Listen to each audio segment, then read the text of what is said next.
On my first call with Dave, so we get assigned a mentor for each presentation, and I was assigned for Dave's.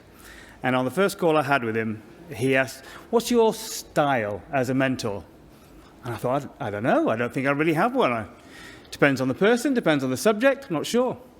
By the end of that call, it turned out my style with Dave was a bit argumentative, which is a little surprise, but because one of the things is that when we step outside of our lovely little gaming bubble and go out into the big wide world of everything else, we discover new perspectives, and those perspectives are challenging. However, it's through that kind of challenging exploration that our industry can learn. And if we're smart, we can advance. So with that in mind, it's my pleasure to introduce my good friend and occasional sparring partner from Phoenix Labs, Dave Sanderson.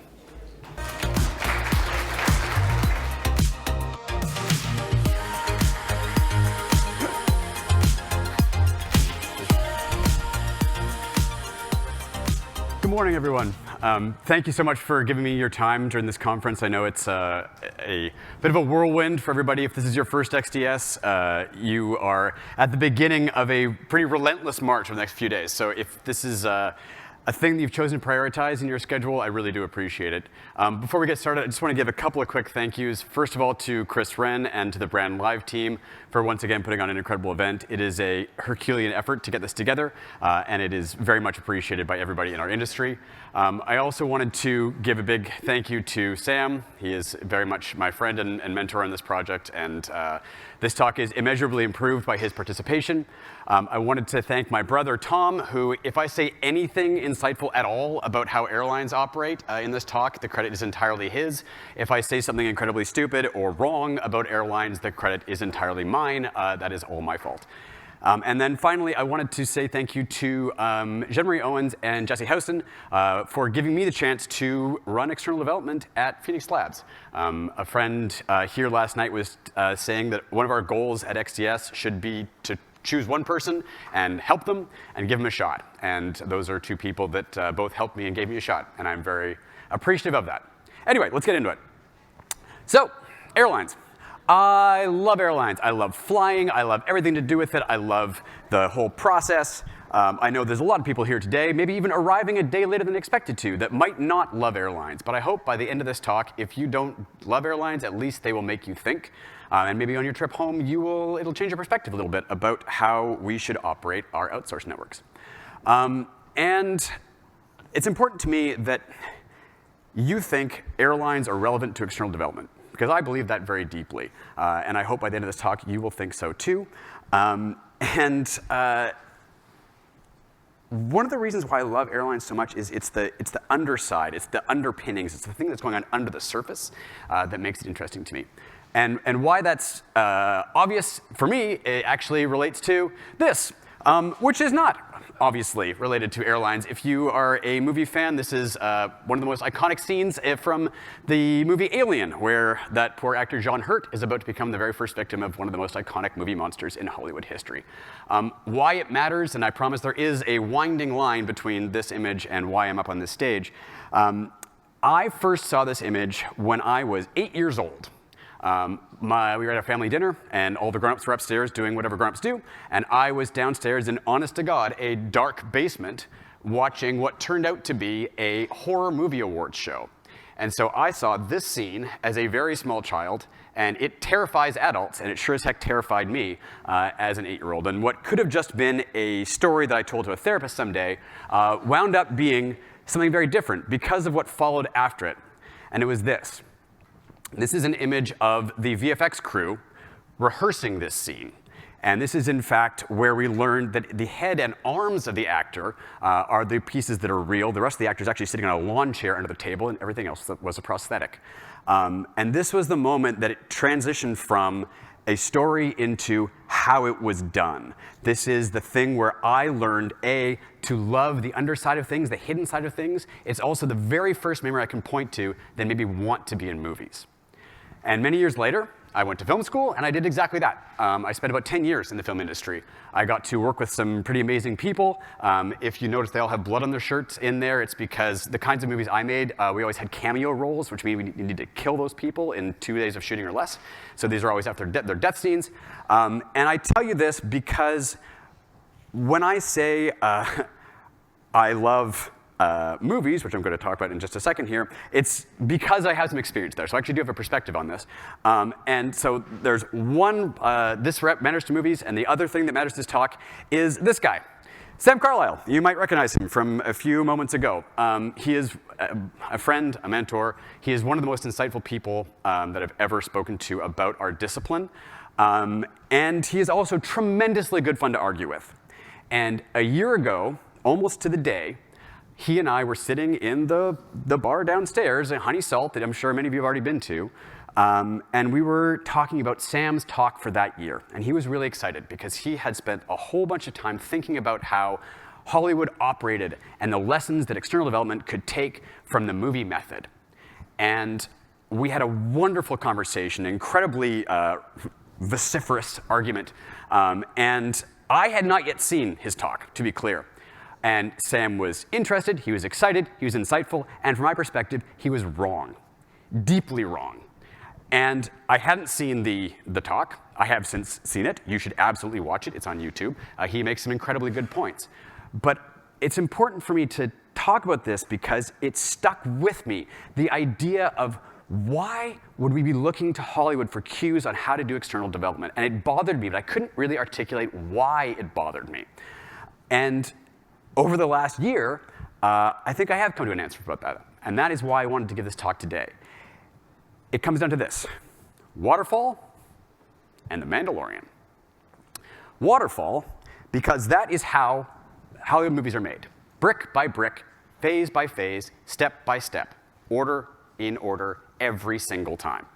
It is a waterfall process, and deliberately so, aggressively so. It was built and designed to operate in that way. And if there's one thing people in this room should know, waterfall is not a method that fits game development.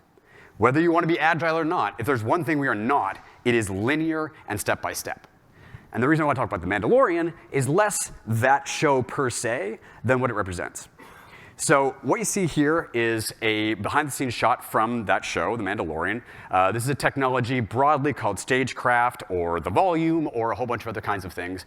But basically, this is what replaced the green screen process.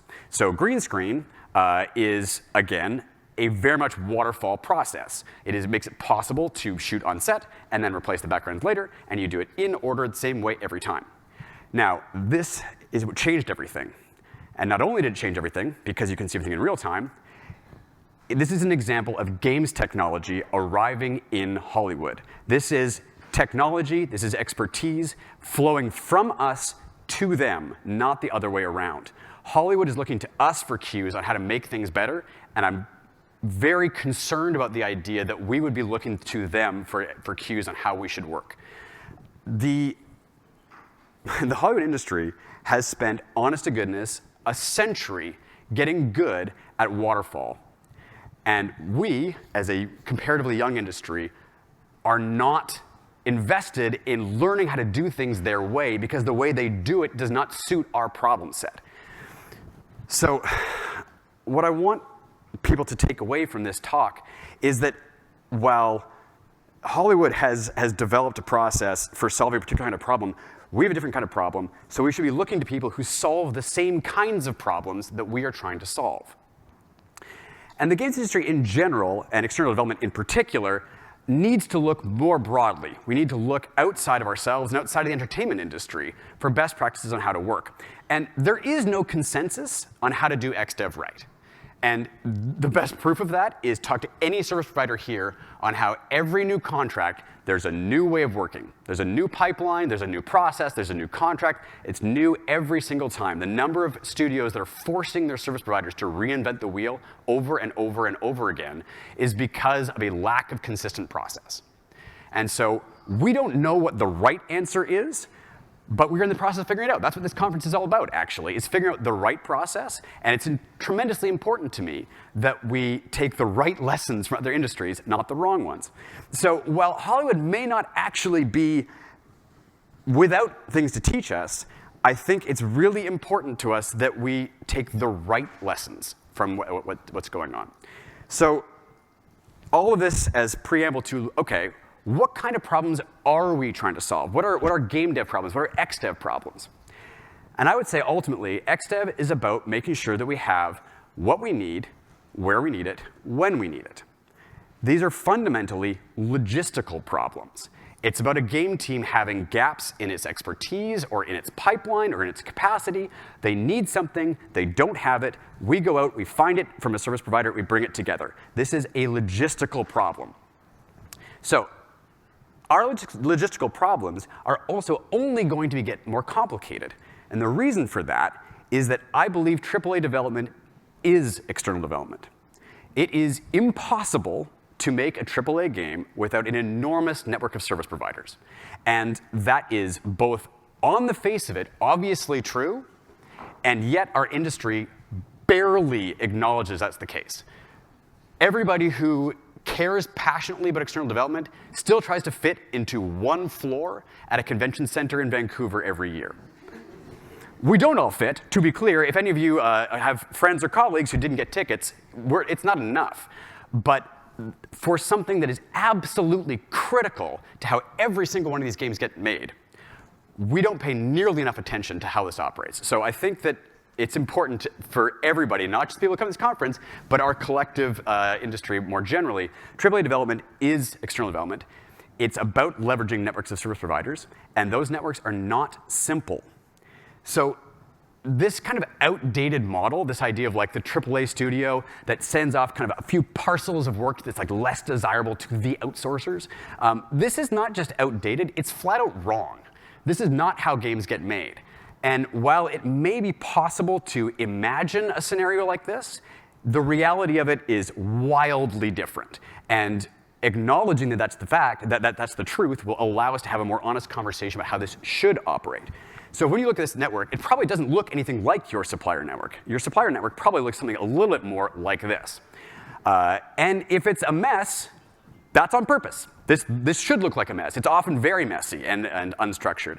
So when you look at this studio, they are both working with all of their normal suppliers. They've got a variety of individual contractors, and then sort of larger companies, and they've got some multi-service line providers. And then those multi-service line providers, they outsource some work. And sometimes the people that they outsource to are also the people that the XDev people are outsourcing to. And it's this incredibly intricate and often tangled network of teams. So again, AAA development is external development. This is how the sausage is getting made.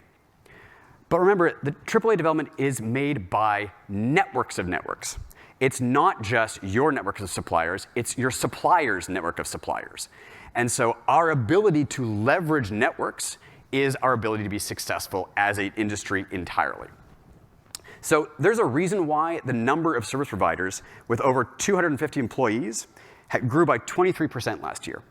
The number of service providers with more than 1,500 employees doubled last year. There's a reason why it's getting harder and harder to divide XDS tickets between developers and service providers. It's because the line is blurring. The answer is so often, are you a service provider or a developer? The answer is you're both for a lot of companies that are here. So what I want to talk about is that building and operating these networks are logistical problems to solve. And so when we think about how to get better at XDev, we should think about people that are better than us at solving logistical problems. So the question is, who's better at this than we are? And one answer is airlines.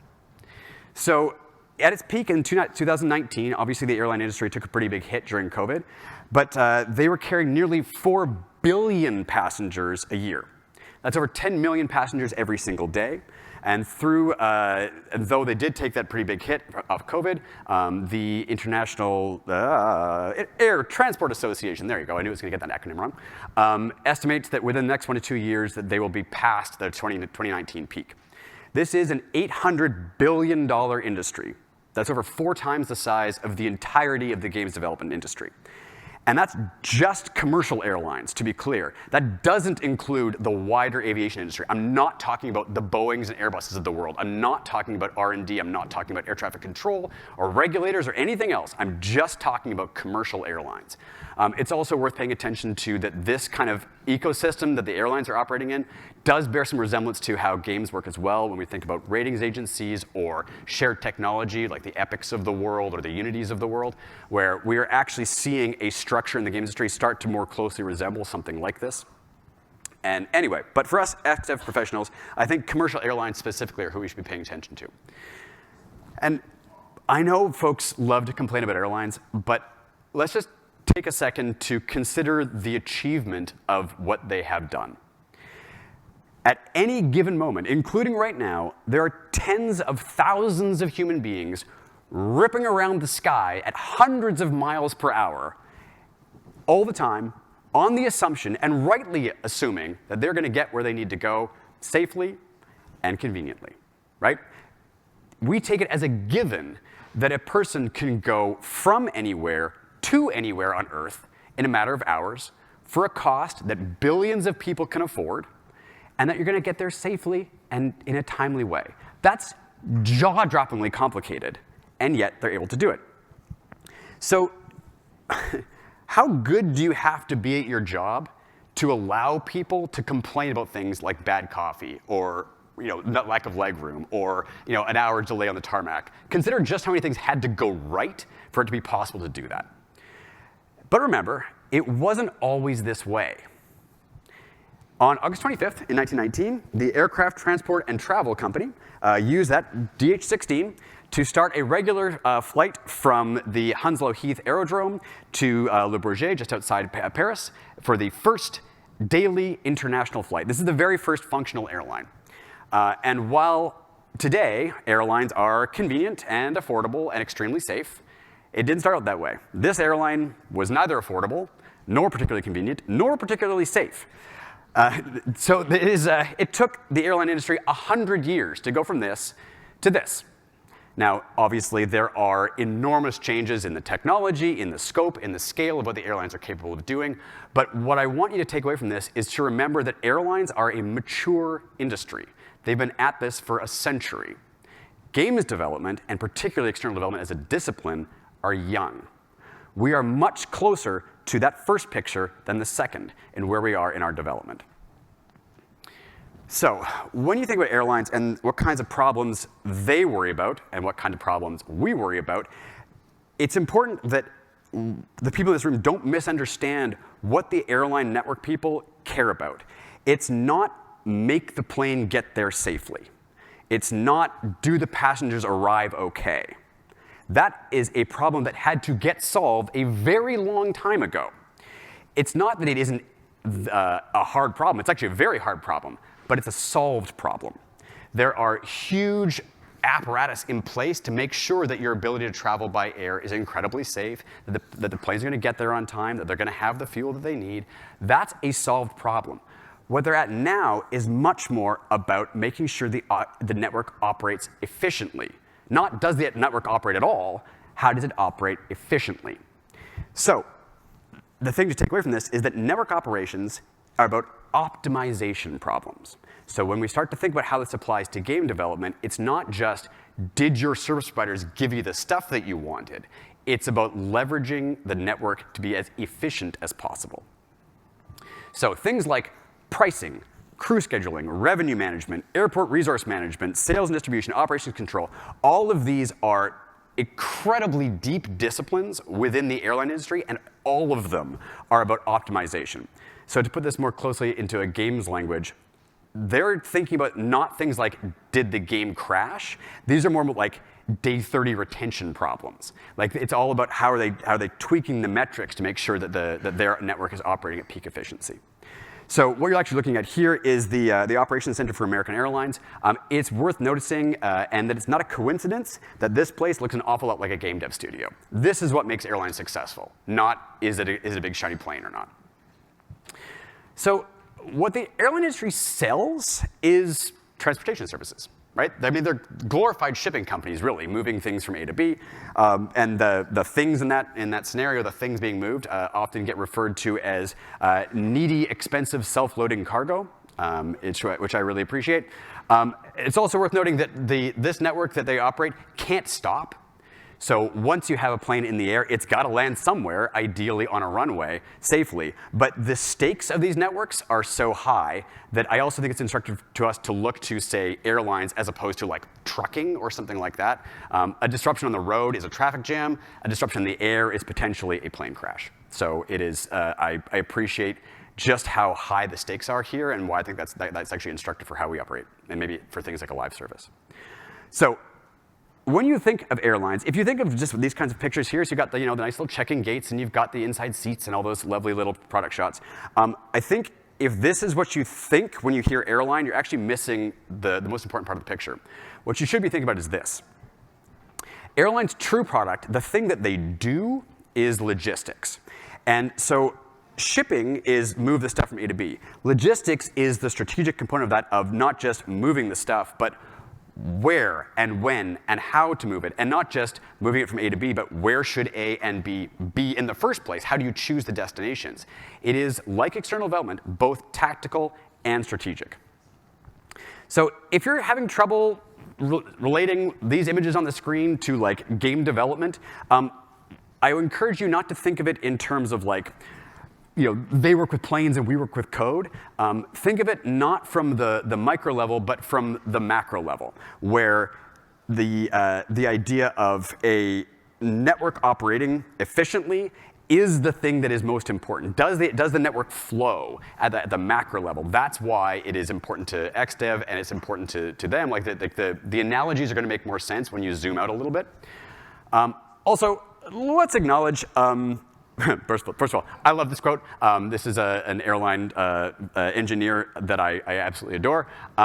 Everything is a smoke machine if you use it wrong enough. But I also wanted to kind of put this up there. I know that airlines are not exactly the same thing as game dev studios. It's once I kind of get down a rabbit hole, I can see external development everywhere. So yes, I do acknowledge that there are differences. I'm not saying that operating an airline is the same thing as operating a game dev studio. What I am saying is that a lot of external development problems bear similarities to are logistical problems. And so other people who solve logistical problems probably do things that are going to be interesting and instructive to us. I'm also saying that there are certain universal truths about how networks are organized. There are some things that are true about every network organization, regardless of how it's applied. So if we understand better some of those inherent advantages and disadvantages, we'll be able to better understand in our own supplier networks the inherent advantages and disadvantages. To put that another way, if you don't understand what assumptions are built into your supplier networks, it's possible for your supplier networks to fail, for it to be your fault, and for you to not understand why. So it's the ability for us, we move so quickly as an industry. We champion the idea of fail fast, to try things out, to get out there. We lionize people who go and start studio after studio because they're just out there, have the courage to fail. And I think by operating that way, by doing things like we talk about operating in sprints, we're going so fast that it's actually really easy for us to miss a lot of the lessons of why those failures actually happened. And I would argue, in many cases, it's because of how the supplier networks were set up, or indeed failed to be set up properly. So I do want to also acknowledge that, yes, airlines operate physical assets. You've got aircraft, you've got passengers, you've got those things, and we work in code. We're talking about assets and engineering assets and things like that. But physical networks are subject to physical constraints, even if the product is digital. So I don't think it is valid to say that that airline networks don't teach game developers anything because they're working in physical stuff and we work in digital stuff. physical networks are shared between the two of them. And if you don't believe me, take a second and wonder, has anybody here talked about time zones to you, or latency, or availability of labor, or work from home policies, or InfoSec policies? There are an awful lot of Ukrainian folks here. Don't tell me that physical changes don't affect how games outsourcing works. We work in a physical world with physical people doing labor that happens to be digital. So don't lose sight of the fact that just because we work with digital assets doesn't mean we can't learn from other physical networks. And I want to take a second to examine one of the most challenging pieces of the airline industry they deal with, which is variable demand versus fixed supply. So when you're an airline and you are doing your purchasing decisions, one of the things you're doing is you're buying aircraft. And the process of buying aircraft is years in advance of when you're actually going to get them. So basically, you have a fairly fixed number of seats you're able to sell. But the demand for those seats is hugely variable. You can get pretty good data on like how many people want to fly from Vancouver to Los Angeles in a year or even maybe in a month. But in the individual day, each individual flight, it's nearly impossible to guess how many people are going to be there on a given day. Yes, you can tune things. Yes, you can make some very educated guesses on how to make this work. But this is a foundational problem in the airline industry. It's sometimes called the rubber plane problem, where most of the time you need an aircraft that's like 85 seats would be fine. But sometimes you want it to be 150. And what you never want is empty seats. So the idea of an airline never wanting empty seats is a lot like a service provider never wanting idle people, right? You never want to have folks on your payroll that are not under work. However, you can't take the work unless you have the people available to put on the project. So when you think about this idea of like variable demand versus fixed supply as a huge problem in airlines, it's just as big a problem for external development. So I want to say like how we as an industry, both whether you're a service provider primarily or a developer, how we manage those peaks and valleys of demand with that sort of fixed supply is an enormous challenge for us to solve. Also, yes, employees are not the same thing as airline seats. There is more flexibility in how we and how much supply there is at a service provider, but to suggest that is perfectly flexible is flat out wrong, right? Like anybody here who knows, who's tried to maintain a staff is aware that yes, you can lay people off, yes, you can hire them, but that is a slow process and it's a challenging process, especially if you want to do things like maintain quality or maintain culture. So it's really important to remember that like while supply isn't fixed in the games industry, it is at the very least inflexible. All right, so let's talk about how to design a network. If this is such a big deal for me, how do we design these networks? Okay, so this is the lesson that I really want people to take away from this talk. So structure follows strategy. The structure of your network is in service to a strategic goal. If anybody has ever listened to me talk about this stuff before, I believe that external development is one of the most powerful tools a business can have to advance corporate goals. So this is not something that I think the games industry in general is very good at, looking at the business strategy and then from the ground up, building an XDev network to match. What matters here is that in an airline, the structure of the network is built to support a specific business goal. The strategy comes first, then you design the network. So take from what to understand what that means. It means that the ability of an XDev professional to be successful relies on them accurately understanding the corporate goals. It also means that you need to understand the corporate goals on an ongoing basis. Do you accurately understand what your company is trying to do today and 2 years from now and 5 years from now and 10 years from now? The discipline in the airline industry who's about operating the network, this is a C-suite level role in airlines. That's not the case in the games industry. And yes, it is kind of absurdly self-serving to think that XDev professionals should be way more senior than we are. But I do think it matters that this piece of the industry that's so critical to the success of its games, so often the people making those decisions are one or two or more steps removed from the most senior people at those companies setting goals and setting corporate strategy. Okay, I am ripping through my time here, so we're gonna accelerate. There's a huge variety of airlines in the world. So things like Delta, United, those are the major airlines. And they have tens of thousands of employees and hundreds of destinations. At the other end of the spectrum, you got regional airlines. See, there's like the Southwests of the world, right, where they're kind of flying point to point. And as the name suggests, they're more regional, focusing on areas that are underserved by the big airlines. But all of them, big airlines, major ones, regional ones, they use one of two basic structures, point to point or hub and spoke. And these structures are chosen intentionally because they put the airline on a very specific corporate path. What do I mean by that? OK, so first, hub and spoke. Imagine that you've got a hub in Denver. All right, this is going to be your hub. And imagine that you've got folks in Kansas City and in Tucson and Las Vegas and Boise. So what you do in a hub and spoke system is you fly them all into the central hub. They all switch planes to where their destination is going to be. And then you fly them out back to their destination. So the pros of this are that airlines love them because they simplify the network. Adding more nodes to the network, adding more points, is actually we only need one more route to do it. If you add a new spot, you can now fly those people into the hub, and all you've done is add one new route, and now everybody in that new destination has access to the entire network. So the the upside of that is its scalability.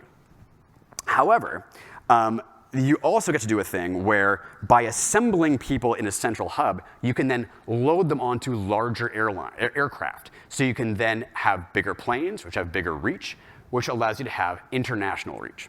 So the hub and spoke model is the thing that allows an airline to have global ambition. If you want to be a big company, if you want to have global reach as an airline, you adopt hub and spoke for this reason. However, it's expensive. The thing that makes hub and spoke work is the ability to bring people together into those hubs and then move them between the various spots they need to go. So this means things like lounges, gate agents, jet bridges that can accommodate different kinds of aircraft. You need to be able to efficiently move people between the pieces of the hub. Otherwise, the hub is just a choke point. Another thing that's very clear from this is it is hugely prone to single points of failure. If for whatever reason, in this scenario, Denver goes down, you can't land planes there, your entire network collapses. So for this reason, most major airlines operate multiple hubs for exactly this reason. If there's a problem in one hub, you can reroute everybody to another one. But thinking about external development, if you have a central team that operates external development, my team in particular, by the way, is hugely susceptible to this, is we're a tiny group. If, say, everybody from the XDev team is at XDS this week, not a lot of contracts being processed right now, right? So like building your network at hub and spoke, you are opting into certain advantages and disadvantages. So the investment in the hubs is the thing that makes this system work. So managing the network and complexity and optimizing the flow through the system is the job of network operations. Like that's the group within airlines that I think we want to care about. In practice, networks operations people look at things like this. So this is all of the the air traffic for United Airlines over North America. And you can see clusters of aircraft around their hubs in places like Denver and Houston and Chicago and LA and Newark. And then you see smaller streams of aircraft running to and from those places. And then you see a small number of aircraft flying out into the wider world to connect with other networks. Hub and spoke is the system that allows airlines to have truly global reach, but that's only true if you have the infrastructure in advance to make the hubs work. You have to build the structure in advance to support the strategy. At the other end of the spectrum, you've got point-to-point. So these connect locations directly. So if I want to fly from Tucson to Las Vegas under hub and spoke, I got to go through Denver. In point-to-point, I just fly straight there. By the way, this also makes it a lot more appealing for a lot of passengers. Then that flight then continues on its route, and it flies around. So by operating this way, regional airlines get to take advantage of a number of things. For one thing, it's way cheaper. You don't need to carry the cost of maintaining the hubs. You also tend to have a much smaller number of types of aircraft because they're all doing very similar things. So you have much simpler jet bridges, for example, for loading people on and off. You only need to maintain certifications for your crew for a smaller number of crews. It's much, much cheaper. However, the scale of your operation is inherently limited. Your business is limited by the destinations it serves, and it's incredibly susceptible to disruption.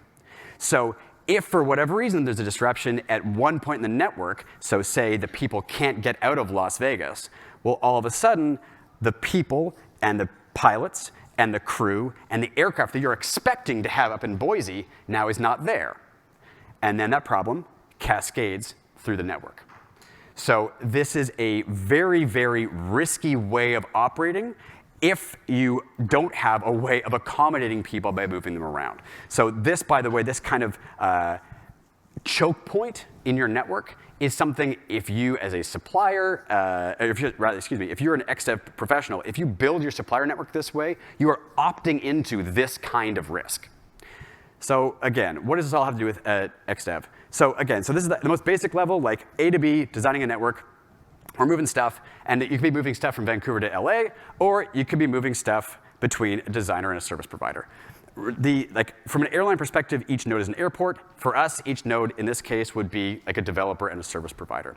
It doesn't matter if it's assets or passengers, the principles are the same. So the main challenge here is in expanding the network, i.e. adding nodes. So if you imagine like an art director, and they got one person, and they're working really well together, and then you add another person, and this still feels really good, and they're able to chat to each other, very high context, able to add context, able to add solutions very, very quickly, and then you add another person, still feeling pretty good, but the problem is scalability. I bet you there are a number of people in this room who have had some version of this experience, where there's a critical point where you kick over from I am working really well with a small number of people and I get my job and I get to focus on what I love to, oh my God, all I do is manage outsourcers. And then you hit that point, and all of a sudden what you want to do is to move into a hub and spoke model. But you didn't invest in it a year earlier, and so you're stuck with this.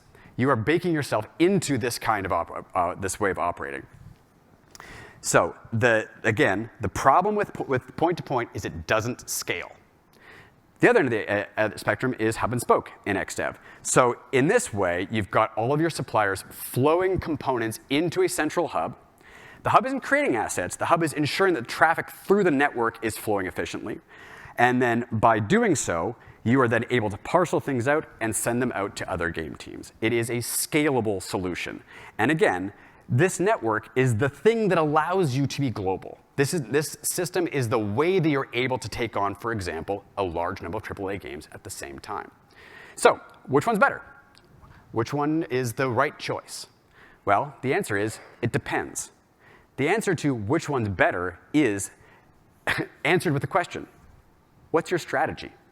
Do you want to be a major airline developer, or do you want to be a regional airline developer? What do you think your studio is going to look like in 2 and 5 and 10 years from now? That's the kind of thing that's going to tell you the right answer to this question. There is no right answer in principle. There is the right answer for you in your circumstances. So most game developers are currently operating some kind of hybrid between these two, a mixture of hub and spoke and point-to-point. The problem is that also means you've already opted into all of the downsides and potentially none of the upsides of either of these networks. So, and remember, Xdev networks aren't just about accessing service providers. It's about accessing the networks of your service providers.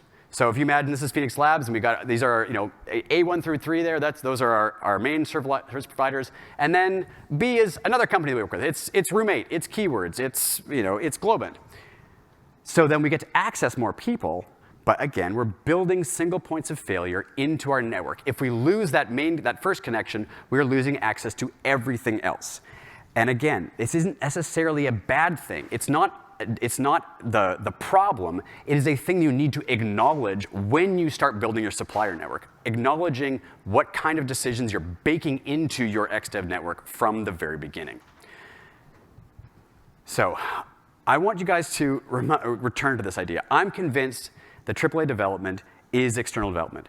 Alliances is our future. Networks of networks, consortiums of companies working together. The degree to which we are able to optimize our networking together is the degree to which we are able to make successful games. So, who attends XDS? People like me, outsource buyers, artists, entrepreneurs, salespeople. You know who's not on that list? Network engineers, people who are experts at leveraging these networks. There are a bunch of people here who are good at this problem, mostly by accident. And I don't mean like they didn't understand what they were doing. I mean that like a particular company got lucky by putting somebody into an XDev manager position who has a knack for this and who gets it. So it's not that there's nobody in XDev who understands how to do this. It's that the understanding is completely uneven. And yet we claim as a discipline to be good at solving these logistical problems. And I don't think we've actually done a good enough job of educating ourselves on why what works and why what fails. So remember this picture. There's no consensus on how to do XDev right. There's no consensus on the right way to do things. But that's because we're still over here in 1919. So, and that to me is why it's important for us to look farther afield, because we're still trying to figure out, as an industry, how to make the planes run on time, how to make sure the planes don't crash. So what I want people to imagine is what it's like when we've got not a young industry, not a young discipline, but a mature external development, a mature version. What does XDS in 21-23 look like? What does 100 years of excellent external development yield for us? And I don't know the answer, but I sure know that when I saw Sam Carlisle last year talking about how Hollywood was the way could teach us some lessons, it got me thinking. And that put me on this stage. And so if anything I've said today has made you think, I hope next year I'm sitting in that audience and you're up here telling me more. Thank you for your time.